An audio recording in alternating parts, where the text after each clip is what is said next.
Hey, welcome back, everyone.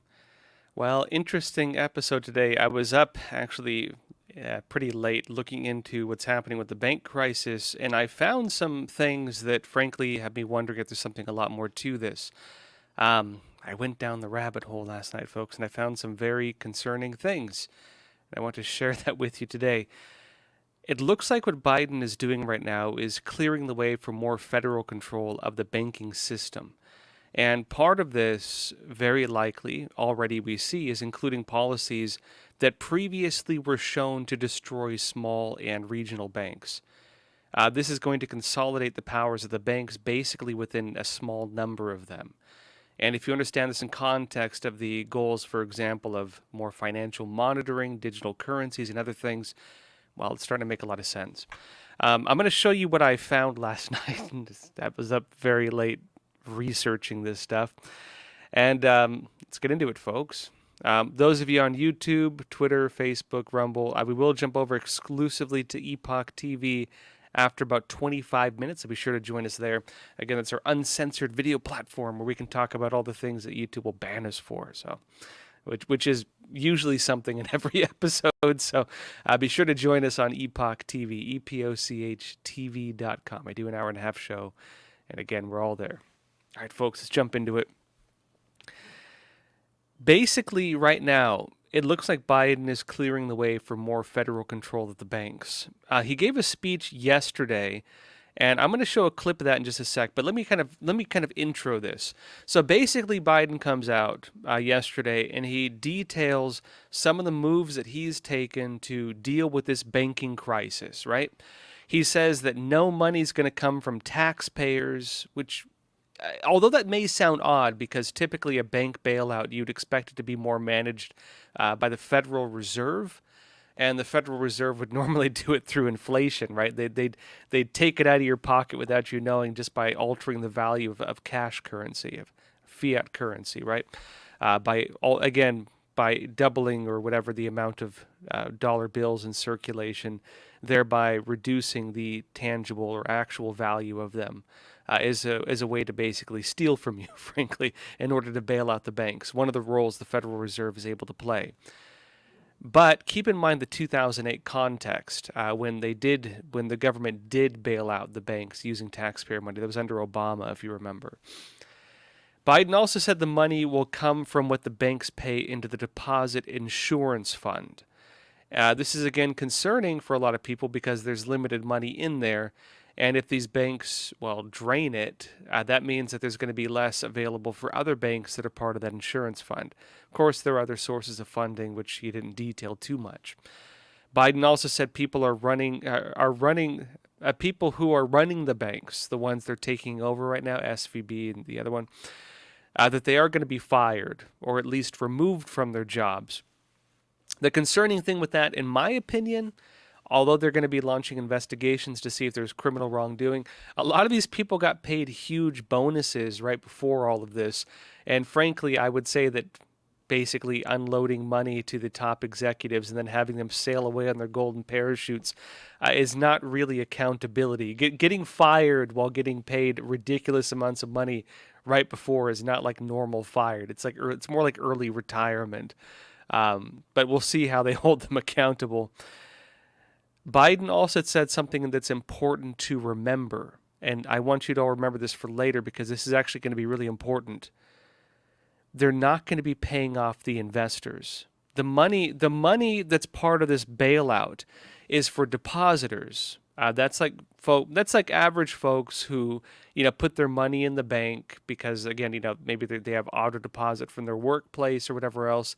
That's normal people for the most part. Those are your depositors. The investors, though, so the normal people are going to get bailed out. The investors will not. This is actually really significant because since they are not bailing out the investors, and I should note there's clear reason for that, which it's a capitalist country. If you make a bad investment, you should lose on it. The problem is because they're altering the rules of the game, right? They're changing the rules of the game between the banks that are more delicate and those that are more stable. The investors are doing runs on the bank.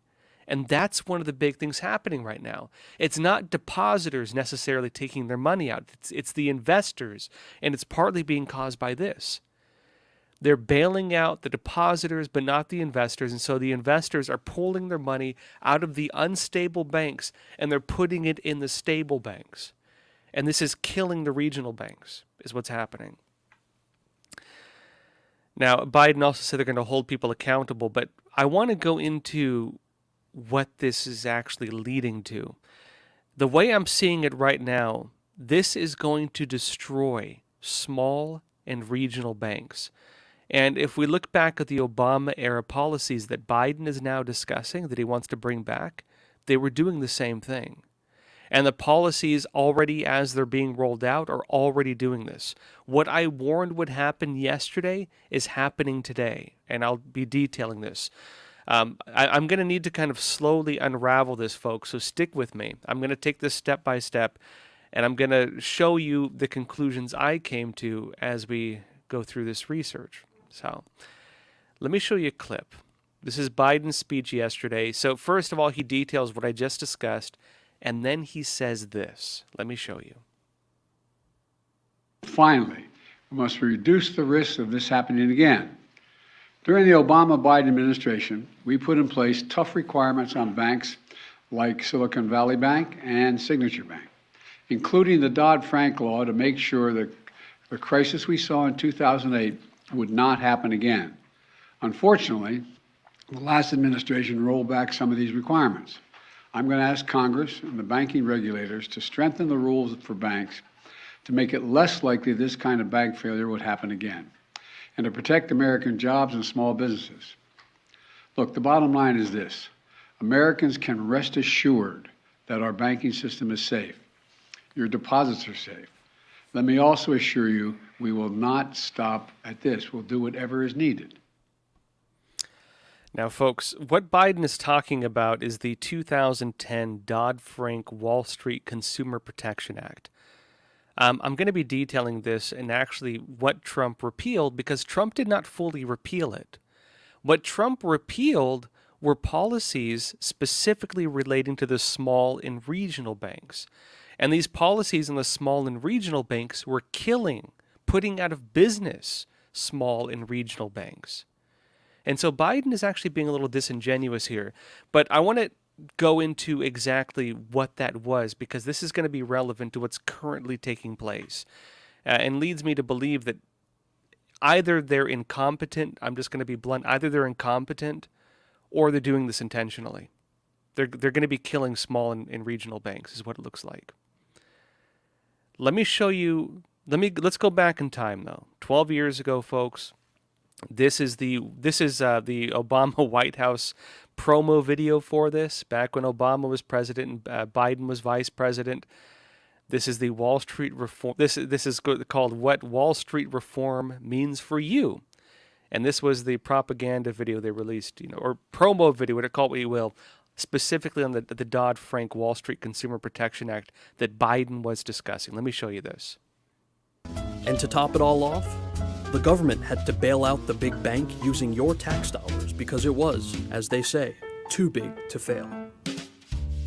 This risky behavior by Wall Street had to be stopped. And that's just what reform will do. For the first time ever, a new consumer financial protection agency will have the sole job of reining in the big banks. So those unintelligible mortgages will get a whole lot simpler. You'll also see clearer language with credit cards, overdraft fees, and student loans. Wall Street reform also closes the loophole that allowed the big bank to gamble with your IOU in the first place. For banks, there's no more betting, just banking. Plus, banks will be prevented from growing so large that they put the entire economy at risk if they were to fail. And if some financial firm still gets itself in trouble, despite the stronger regulation, well then it gets shut down. Period. No more bailouts. So maybe you can rest a little easier knowing that your home, your family, and your future will be protected from the irresponsibility of others. Accountability for Wall Street. It means protection for you. Now remember, this was in context of Occupy Wall Street, which was taking place around the same time. Now, this is again the promo video from the Obama administration back in, 12 years ago now. Let me show you the actual website of the Obama White House. This is their archives.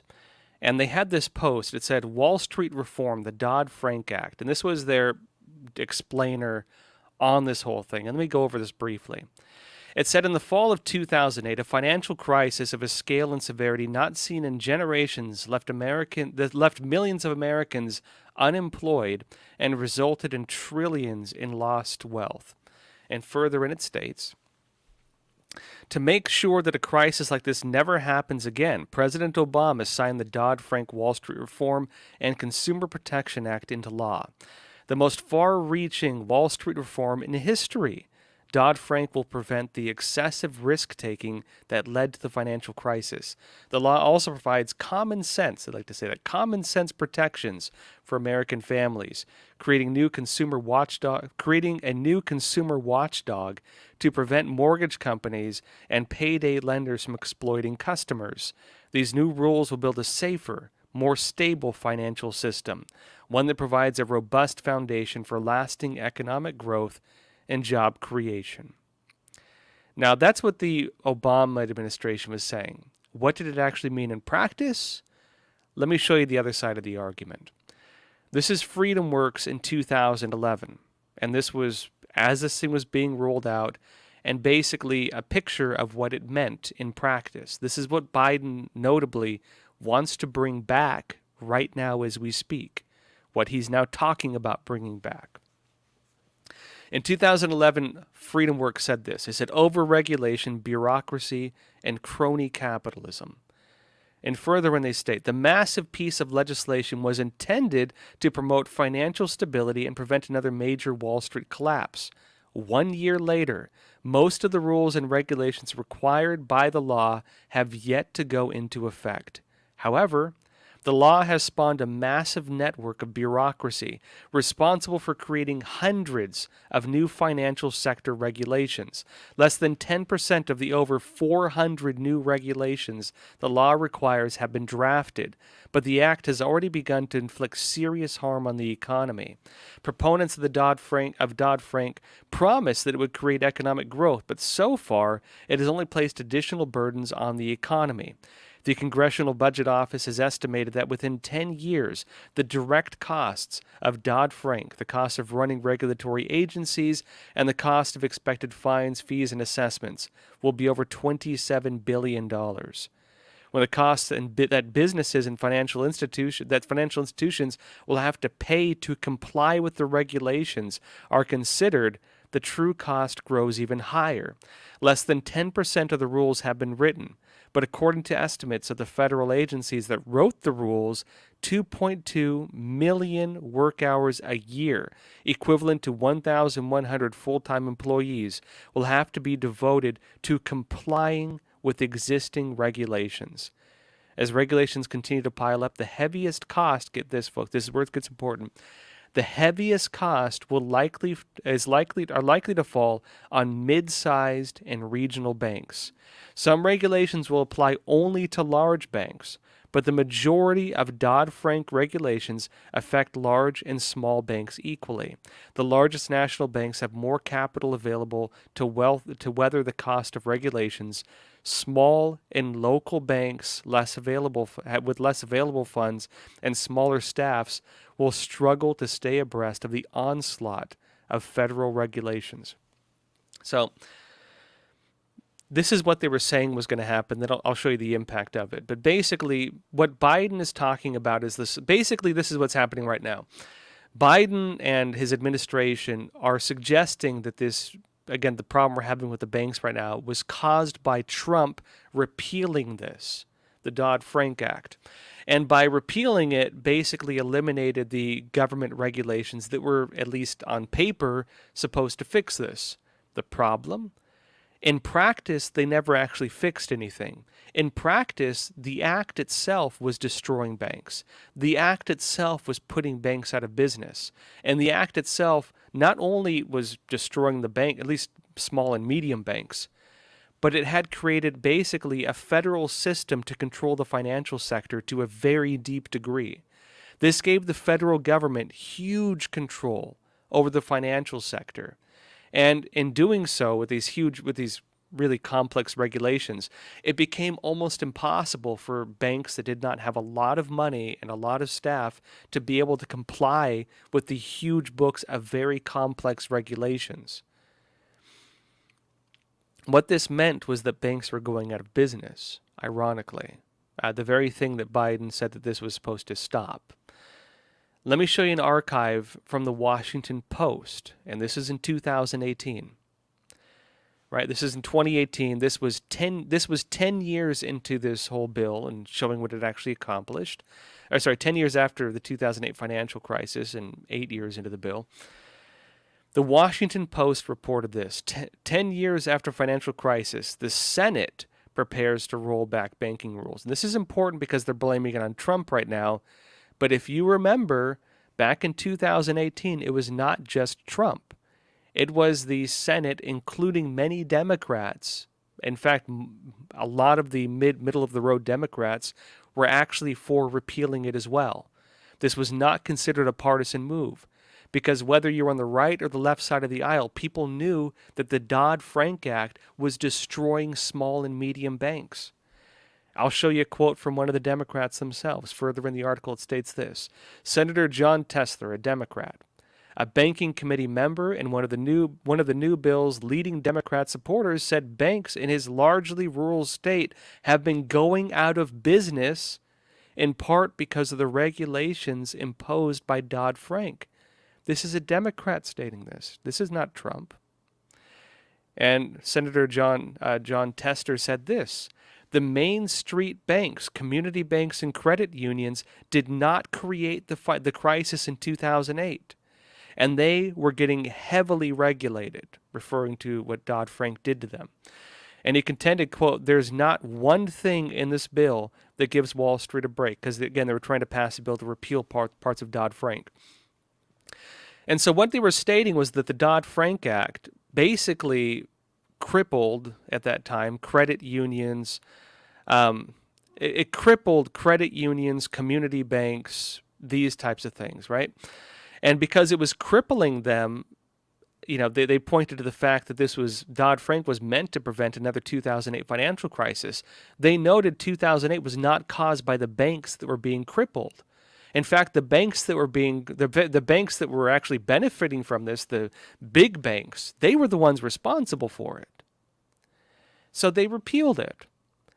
But let me show you one more thing. This is Forbes. This is a Forbes advisor, actually, a more recent article.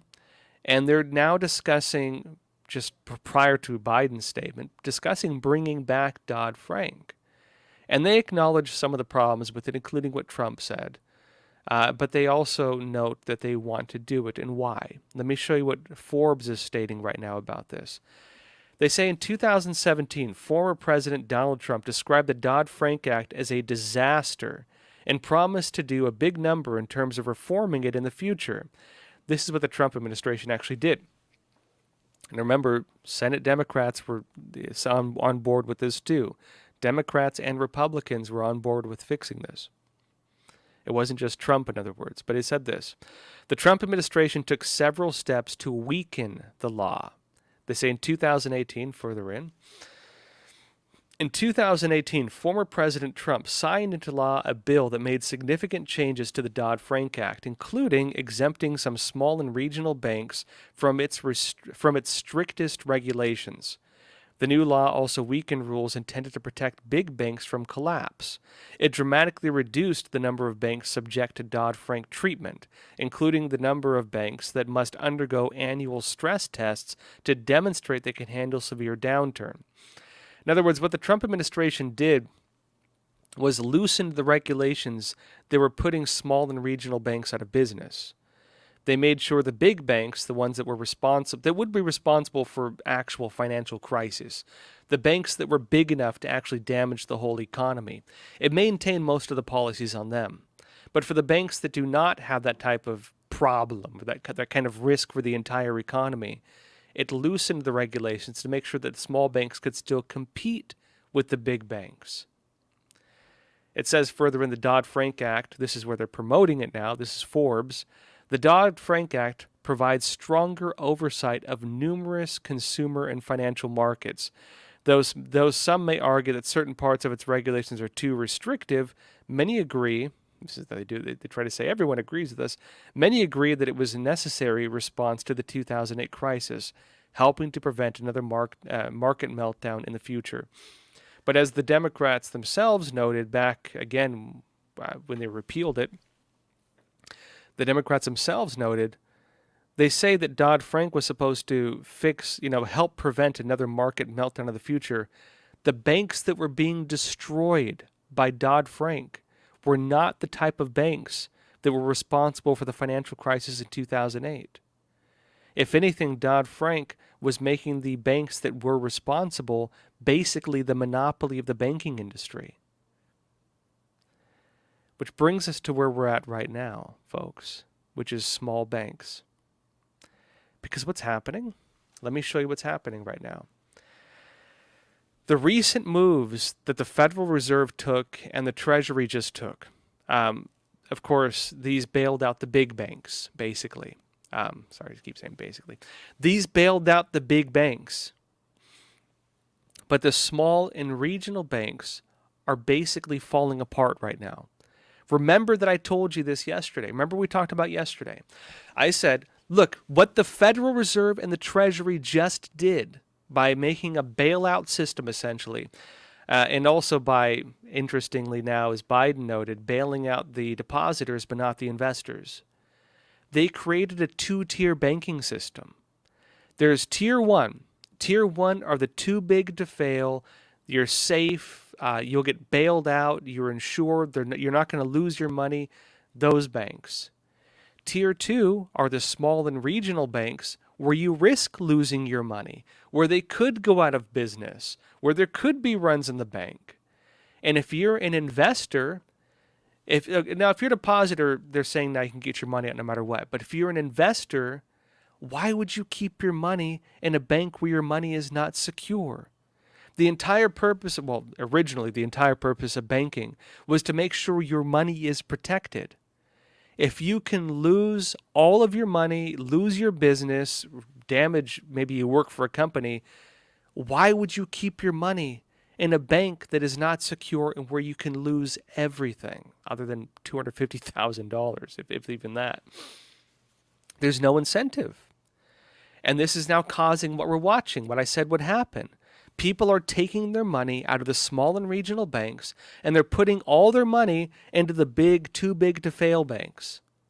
And the small and medium banks right now, they're seeing runs on the bank. Now remember, this was the big concern. There's going to be runs on the bank. No bank can really withstand a bank run. It's not depositors doing runs on the banks. It is the investors doing runs on the banks. And the investors are destroying these banks. Because, again, the bailout does not include the investors. Something I have mixed feelings about because I also believe if you make a bad investment, you should bear the consequences of it. But let me show you this, folks. This is what's happening right now as we speak. This is right now as we speak. Market Watch reports regional banks are seeing flight of deposits to too big to fail mega banks.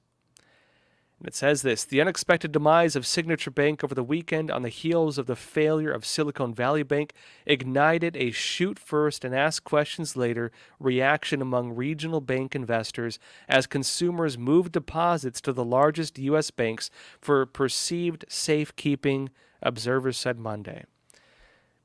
Keep in mind this part because this is going to be relevant in a minute. It says, during the financial crisis a decade and a half ago, this is 2008, and this is Obama's fix for it. It says the federal government established 6 U.S. banks as systematically important financial institutions, or SIFIs.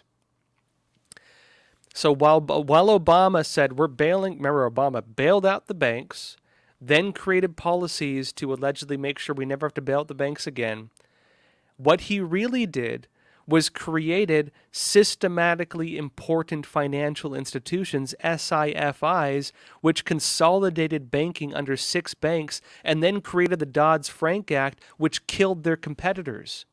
Are you getting what he did now? Obama made 6 banks too big to fail. Obama made 6 banks immune to everything, just basically, maybe not everything, but a lot, and then created policies to kill the small and medium banks. And that was the Dodd-Frank Act, which was framed as going after these guys, not these guys. And what you're seeing now is because parts of those things remain, Biden is repeating some of this. The solution to this banking crisis is leading people to abandon the small and medium banks and put them into the 6 banks Obama set up as being too big to fail, SIFIs. And that is JP Morgan Chase, Bank of America, Wells Fargo, Citigroup, Goldman Sachs Group, Morgan Stanley. That's it. And it says those banks are currently in the spotlight as havens for deposits because they're the safe ones where you're not going to lose your investments. And all those investors doing runs on the bank are collapsing those small banks, and they're putting their money in consolidating power within these 6 big banks that Obama set up as SIFIs. Again, folks, the shadow of Obama's policies still hangs over the banking sector. And part of this is being caused by the fact that Biden's new bailout, again, does not cover investors.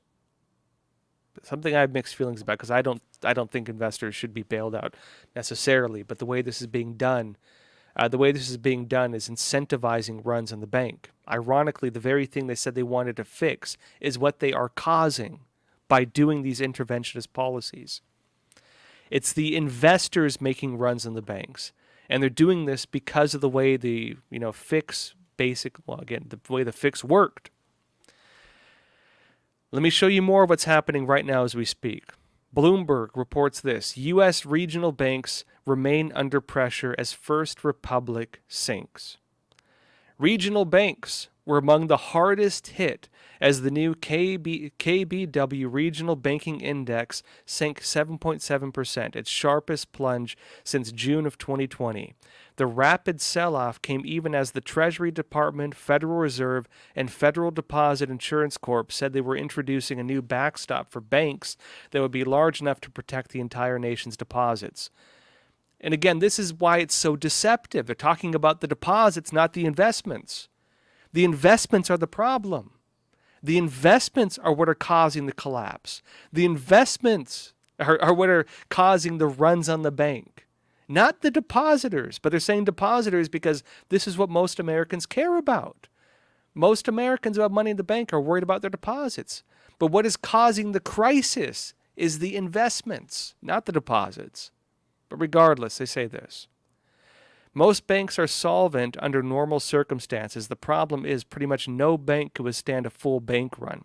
This is Steve Sosnick, chief strategist at Interactive Brokers, LLC, who continues stating the FDIC action removes the idea of a deposit bank run, but what we're seeing is an investor bank run. Exactly what I said yesterday would happen. I'll show you one more thing, then we'll go into some other stories. Zero Hedge said this, and they have the graphs to show it. Small banks are crashing. They say over the weekend, when parsing through the carnage sweeping the U.S. banking sector, we analyzed which banks are facing the highest deposit run risk in the aftermath of the SIVB and now SBNY, the 2 banks' failures, and focused on a handful of names who have the bulk of their funding in the form of deposits. Deposits which are now suddenly at risk amid what seems to be a major bank run, an investor bank run, of course. They say JPM's Michael Sembalist, whose bank is poised to benefit the most from the ongoing carnage, chimed in with the following chart, which added an additional axis looking at loans plus securities as a percentage of total deposits. Sorry, no number, just percentage. But which after the new BTFP bailout facility is irrelevant, this is the one they just created, since the Fed and TSY are effectively backstopping unrealized losses on securities. So we are really down to which banks have the most bank run risk, which, as we explained, are primarily America's small regional banks. Now, take it for what you will. There's two possibilities here. Either this is intentional or it's unintentional. Regardless of whether it's intentional or unintentional, the effect is the same. What is now happening under the Biden administration is that the small and regional banks are being destroyed in the same way that Obama's policies did the exact same thing. They used the excuse of protecting consumers, of making sure that your tax money would not be used to bail out the banks, as Obama did, ironically. While in reality, what they're doing is creating banking monopolies. What they're doing is propping up these 6 banks that Obama made SIFIs, immune basically to collapse for the most part, at the cost of the small and regional banks. They are destroying the competitors in the banking industry. Now consider what that means. If not only they continue this trajectory and incentivize the runs on the bank, which is what they're doing by, again, bailing out the depositors but not the investors, they are incentivizing runs on the bank. And this is going to continue. You're going to watch the people who have the most stake in the banks pull out all their cash from these small and regional banks, not protected, not stabilized like the SIFIs were under Obama, the 6 banks. And they're going to put their money into those 6 banks. And the effect of this is you're going to see a monopoly arise. This is my personal opinion, my analysis. You're going to watch a monopoly arise in the banking sector. And you're going to watch these 6 banks become the powerhouses, well, they already are, but even more so within the industry. And if Biden, he would have to get it through the Senate unless he did an executive order. If they restore the Dodd-Frank Act, which is what they're going to be trying to do, this not only props up these 6 banks as basically, again, the powerhouses of the entire industry, is the monopoly of the entire banking industry. It will also give them huge government power to manage the banks even more deeply. What you're watching is a government banking monopoly. The federal government and the banking industry are creating a financial monopoly right now, using this crisis. And so I would personally wonder, and I think there needs to be real investigations on this, not through like the Federal Reserve, which is currently doing the investigations. There needs to be real investigations into this to see whether any of this was intentional. Because currently, right now, I'm no longer sold on the idea that this was not intentional. Personally. After researching this, I no longer believe this was not intentional. You would have to show me some serious evidence to prove otherwise, because this is really going to benefit some very corrupt individuals. All right, folks, that said, I want to go into some of what's happening right now with the illegal immigration, the cartels, and what's happening with Mexico threatening the Republicans and them shooting back. Again, I will be covering the banking crisis we're now facing as it unfolds.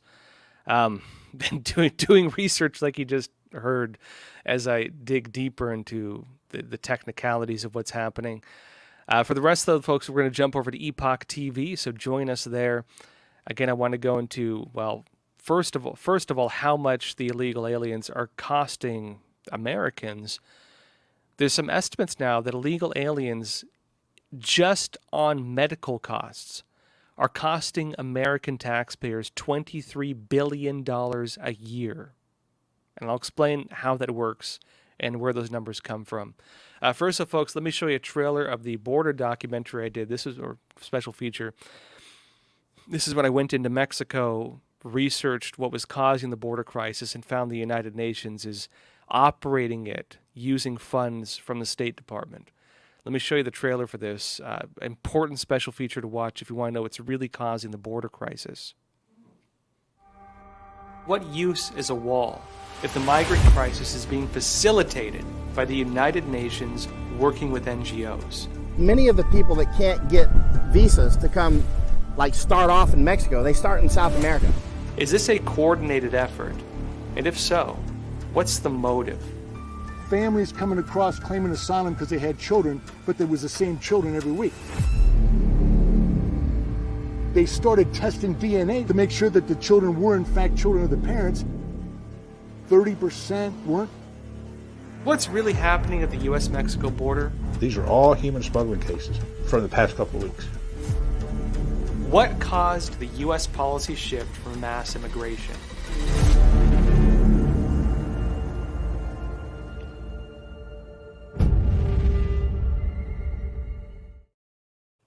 Again, that's available on Epoch TV. That's my investigative special feature on the border crisis, where we discovered that this is not an organic border crisis. It's in fact being managed by the United Nations, IOM, and financed by the American taxpayers. They're giving people even like bank cards using your tax money. It's an important documentary to watch, and the findings are shocking. That's, again, on epochtv.com. That said, folks, jump over to Epoch TV exclusively for the rest of the episode. Folks, all you on Twitter, Rumble, Twitter, Facebook, join us on Epoch TV. We have a great community there. It's our uncensored platform, and I usually go into topics in almost every episode that would get me a strike on YouTube. So I do those after the break. Join us on Epoch TV for the rest of this. I will see you there. And folks, thank you for being here.